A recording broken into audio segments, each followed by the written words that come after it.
30 days ago, I said that I will stop listening to music. You see, I had identified music as a bad habit because it fried my dopamine receptors. It made me unable to focus and to think properly, and it also reduced my mental health because the lyrics were just very degenerate. And so, after not listening to music for 30 days, I'm ready to report on what has changed.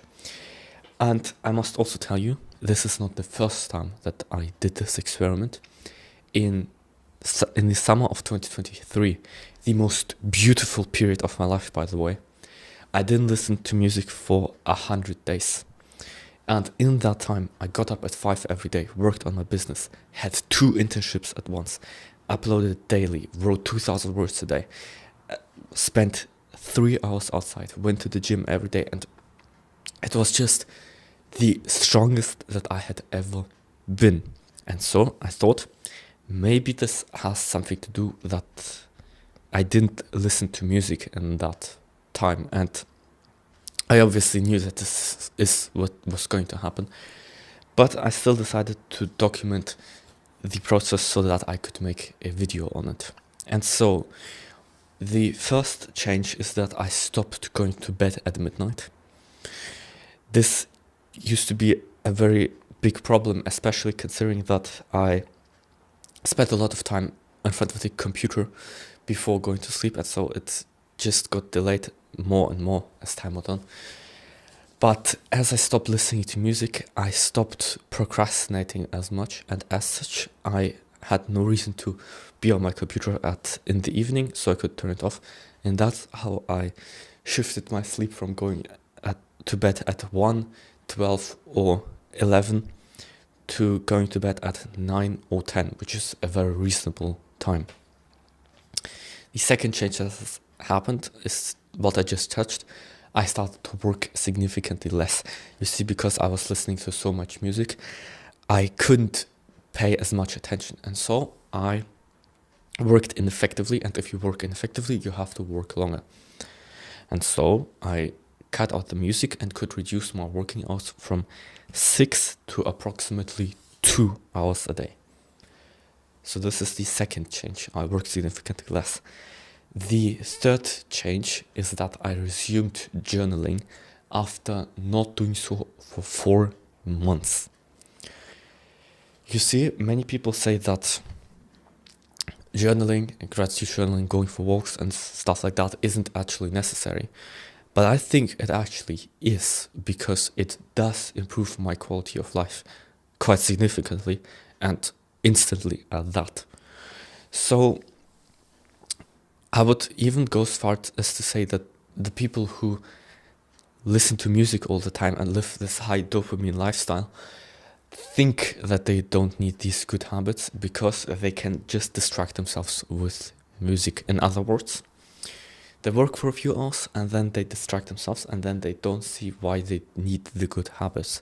But once you stop living a high dopamine lifestyle, you will definitely see that you do need the good habits, because otherwise your quality of life will just get worse, and bad habits will keep coming in from all sides. And so the fourth change that has happened is that I got a lot more creative and inspired. Today I will study the beginning today. I will also study psychology for a few weeks or months to see whether I like it or not. Because I listened to so much music before that, I didn't have the mental capacity to think about new ideas, but now that I do have, and this is the biggest idea that I had, and so that's what I will do, and then I will also report on that. By the way, now I study medical engineering, and I will attend 3 lectures of psychology a week. 3 lectures might not seem like a lot, but that's actually kind of like half of your typical semester, so it is a lot. And the final change that has happened is that my anxiety got a lot less. But this is probably because a lot of things were combined because I started to work less, I was less stressed. Because I started to work less, because I was less distracted, I got more free time. Because I got better sleep, I probably also got less stressed, and so it's a snowball effect. And I must tell that the result of this experiment was more positive than I had expected.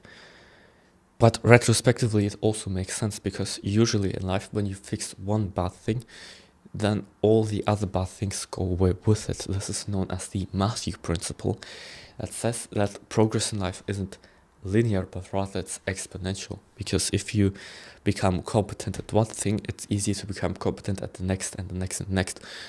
And so it kind of makes sense that removing one bad habit, especially if it's basically the only one, will have so many positive effects. And so do with this video what you want. But I will tell you, if you stop listening to music for 30 days, your life will improve as well, even if it's not visible in the first 3 of the 4 weeks. And by the way, if you listen to classical music or to lo-fi music or to study music or to brain music or stuff like that, then the effects that I described will not happen. I was addicted to hip-hop and to funk music, and those are very dopaminergic, and so cutting them out will obviously have a greater effect than cutting out the low stimulating music. I hope that that's clear. And so do with this video what you want. My goal is to inspire 10,000 good decisions, and we'll see you in the next one.